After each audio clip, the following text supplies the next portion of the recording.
There have been many great Asian athletes in the history of sports. Guys like Yao Ming, Bruce Lee. They all paved the way for Asian athletes like me. But none of them, however, have ever waved Kobe Bryant off. None of them have nated with Steph Curry. None of them have made videos with Ryan Higa. Just Asian maxing, okay? And there's only one guy, and that's Jeremy Lin, aka as I personally believe he is the greatest Asian human to ever live on planet Earth. And to convince you that that statement is true, we need to go all the way back to the start. This is the most classic Asian kid ever, okay? Bay Area Asian. But instead of being a boba drinker, this guy was a Christian boy. His parents studied engineering and comp sci, okay? If this guy didn't pick up a basketball, I swear to God, he would have made ChatGPT in like 2007. But he decided to impact the world in a different way, okay? His mom let him play basketball, but obviously no athletic scholarship, okay? We all know why. He's short, he's scrawny, he's yellow. He tried to play basketball at Cal, Stanford, UCLA, the classics. The only thing that's missing is USC. He could have made one of those applicant reveal videos. But coming out of high school, Harvard was one of the only schools that would offer Jeremy Lin a spot on their basketball team guaranteed. Because Ivy League schools, they couldn't offer sports scholarships back then, so that was the most they could do. So all that the schools in his top three, Stanford, Cal, and UCLA, all they had to do was like slide him a little home ball, and this man would have been gone. But we're talking about Jeremy Lin, okay? Look at this guy. And one. He's destined for Harvard. And he starts killing in college, okay? 6'3", 200 pounds. Let's look at his mixtape. Averaging 1864. First team all Ivy League. Give me that. Oh, catch a poster. Oh, I thought he was going to dunk that. I forgot he was Asian for a second. He ends up graduating Harvard with an economics degree while playing basketball, okay? But it was only a 3.1. In an Asian household, that's just not good enough. I don't care where you're at, Harvard, Yale, it don't matter. 3.1, you're gonna play basketball. And of course, coming out of college, he goes undrafted in the NBA draft. Okay, no teams take a chance on him. Matter of fact, nobody even wanted him on their summer league roster except for one GM only. And that was Dallas Mavericks general manager Donnie Nelson. Give it up for Donnie, man. Give it up. I mean, this is just one of many checkpoints where this guy's career could have just ended, all right? He could have been working for Anthropic. Happy Chinese New Year to you, Donnie, all right? Happy Chinese New Year. When asked why Donnie Nelson signed him, he said, I'm always just attracted to smart point guards. Jason Kidd, Steven Nash, and JJ Barea. And with Jeremy, he really liked the way he saw the game. This guy just compared him to Jason Kidd, JJ Barea, and Steve Nash. Like I'm telling you, Donnie Nelson, you can come to Heidi Lau with me anytime.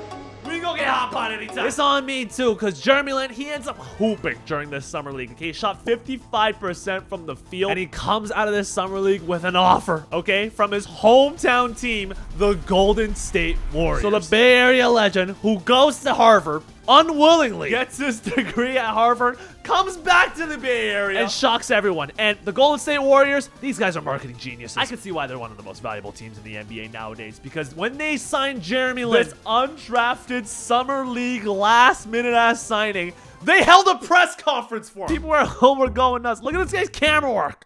This shaky-ass camera. He's having a seizure, man. But that's how much impact Jeremy Lin had on the Bay Area Asians, okay? This guy even had his website for him, okay? He had the nickname ready, too. But then he makes his NBA debut, okay? Against the Clippers. Jeremy Lin checking in.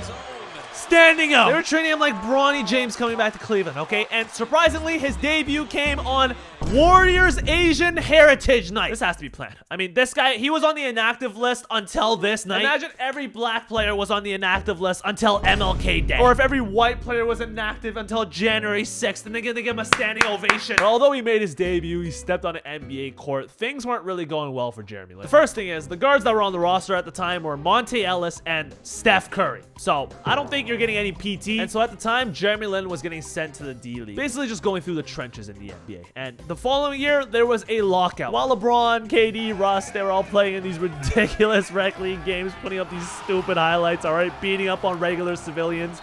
Jeremy was in China, putting up highlights with the Dongguan Leopards, okay, ending up winning MVP in this Chinese tournament right here. But right after this, as soon as he gets back to the States, the Warriors hired a new head coach, Mark Jackson. And it's reported that due to this lockout, Mark Jackson never got to see Jeremy Lin work out. And with Steph and Monte already on the team and Klay Thompson getting drafted 11th overall, Jeremy Lin ends up getting cut to make space for a free agent center by the name of DeAndre Jordan. Shortly after, he gets picked up by the Rockets. And with him already being cut once in the NBA, This kind of felt like make or break for Jeremy. The Rockets actually called my agent and said, we really want to keep Jeremy, but we have 15 roster spots, 15 guaranteed contracts. And they said, we will work for the next 24 hours to try to trade one of our players to open a roster spot for Jeremy because he really impressed us in training camp. I had just gotten cut by Golden State. So I'm like, if I get cut again 4 weeks later, I'm probably done. Like, this is probably the end of my NBA career. Call comes and it's my agent and they're like, hey man, they're cutting you. And I was just like, one of the most sad plane flights. I'm just sitting there for 3 hours like, dude, it's Christmas. I just got cut and I think my NBA career is over. So he goes home.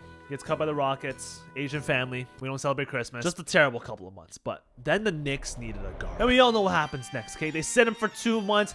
Guards start getting injured. At the time, they had Baron Davis, Mike Bibby, Chauncey Billups just got let go. And right when February kicks around, when it's Chinese New Year time, Jeremy Lin gets in the game. First quarter against the New Jersey Nets. Mike Breen on the call in Madison Square Garden, making his debut against Nets Deron Williams. One of the toughest covers at the time in the NBA. And he starts going crazy, all right? Give me that layup. Let's watch some basketball, all right? Jeremy Lin in a pick and roll with Team USA basketball participant Tyson Chandler. Next highlight, fast break. Melo, don't call for the ball.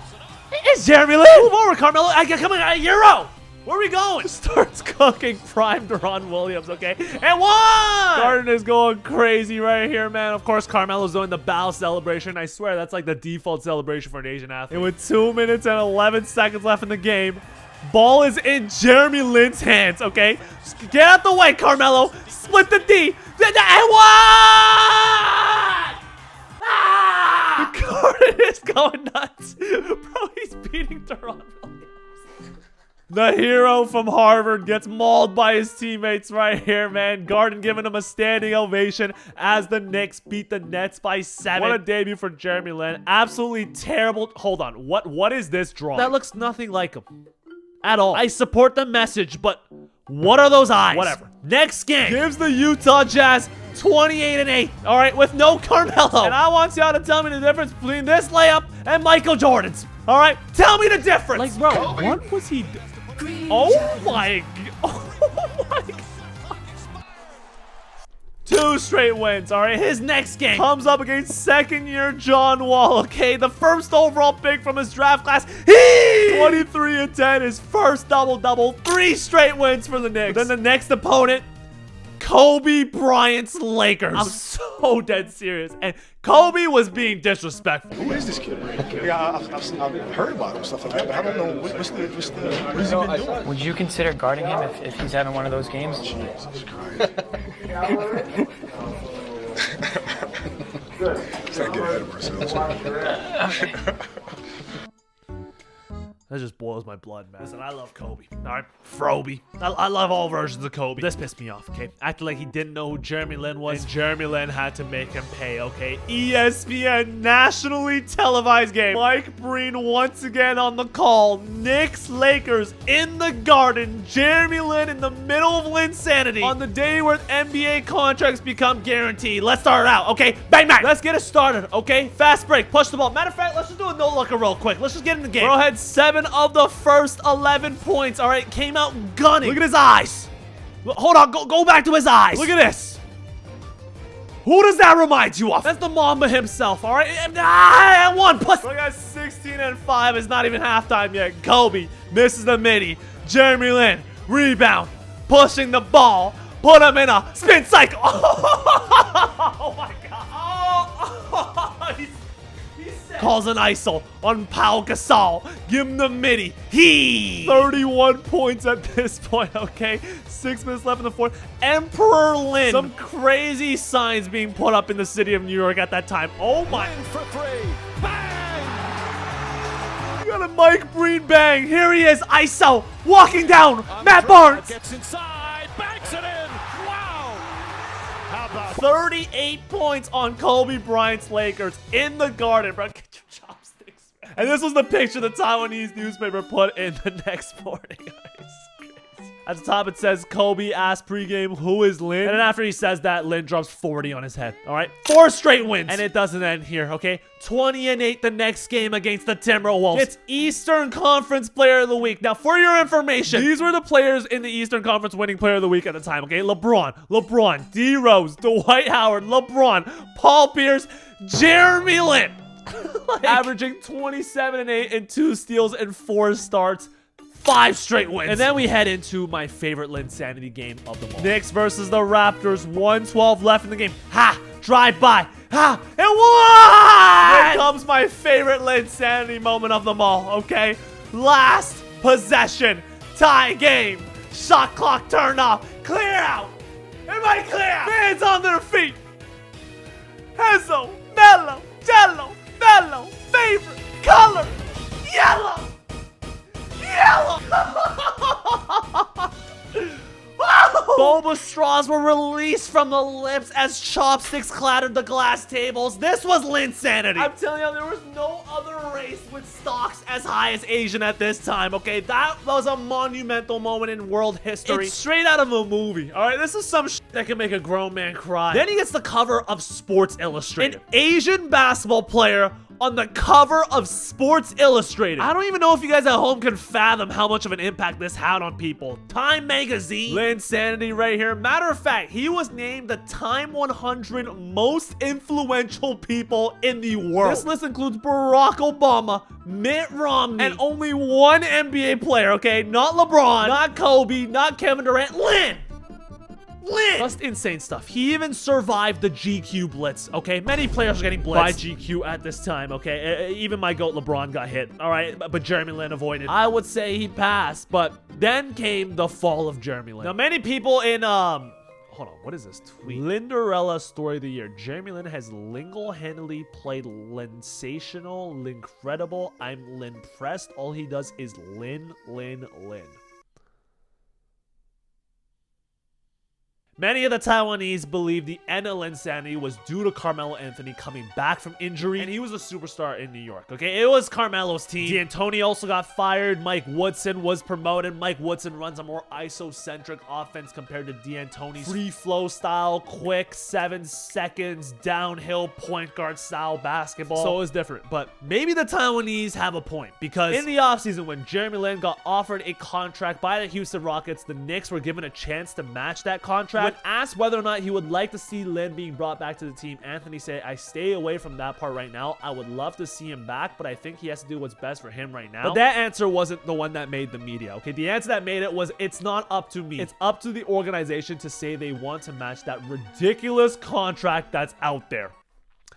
He called this contract ridiculous because what Carmelo was talking about was a 3-year, $25 million deal that was worth $15 million in the 3rd year, okay? So more in the back half, which at the time was called a poison pill contract, because when the 3rd year back end kicks in, the Knicks would have to pay more luxury tax to keep Jeremy Lin on the team. $35 million in luxury tax payments, and of course, it was Daryl Morey and the Houston Rockets, that slimeball, who offered this poison pill contract, which ended up ending his tenure as a Knick immediately. But Baron Davis, who was on the Knicks at the time, offers a different perspective. It was some weird shit going on. When Melo come back, Jeremy Lin is the biggest star in the world. Fuck New York in the world. New York, the world, bro. He has literally went from like nobody to the face of the NBA. It was like Melo came back and Jeremy Lin was so big. He was bigger than Melo, media-wise. Yeah. And so it did create a little like, this shit is not real. Like we can't live in this. Is this sustainable or not? Yeah, bro, we can't live in this. Right. But like, started to create like tension in the way we play. If you look at the comments, Carmelo rather scored 50 points and lose than win with 15 points. No lie, Melo coming back messed up that momentum they had. Carmelo Anthony ruined every team he has been on. Public enemy #1, not just for Taiwan, but for all Asians, was Carmelo Anthony. But after this, he teams up with James Harden. Okay, they have this handshake right here again. With the Asian handshakes. It's always something Kung Fu, Taekwondo, Tai Chi related. And the first time he returns to Golden State, of course, it's Asian Heritage Night again. I swear the schedule makers are doing on this purpose. Look at the shirt. Look at the warm-up shirt he has on. Like, there's just no way every time he plays in Golden State, they're celebrating something Chinese New Year. Like, come on, bro. But he ends up bouncing to the Lakers. And there's really only one moment I want to highlight when he was on the Lakers. The first game of the season against rivals Clippers, okay, being guarded by JJ Redick. He waves off Kobe. Kobe's coming for it. He waves him off. Kobe's down the basketball. Waves that instruction off. Gets switched on the prime CP3. Hits the fadeaway. This is the most ridiculous highlight I've ever seen. How did he hit that? Oh my goodness. Look at Kobe. Kobe asked for a whole ass explanation.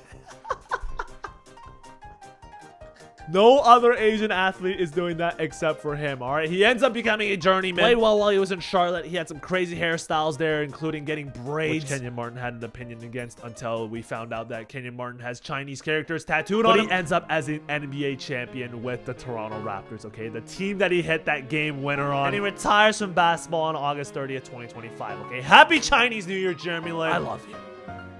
And if you're watching, leave a like and a comment, actually, if you're watching. I don't think you're watching, but all right. Bye.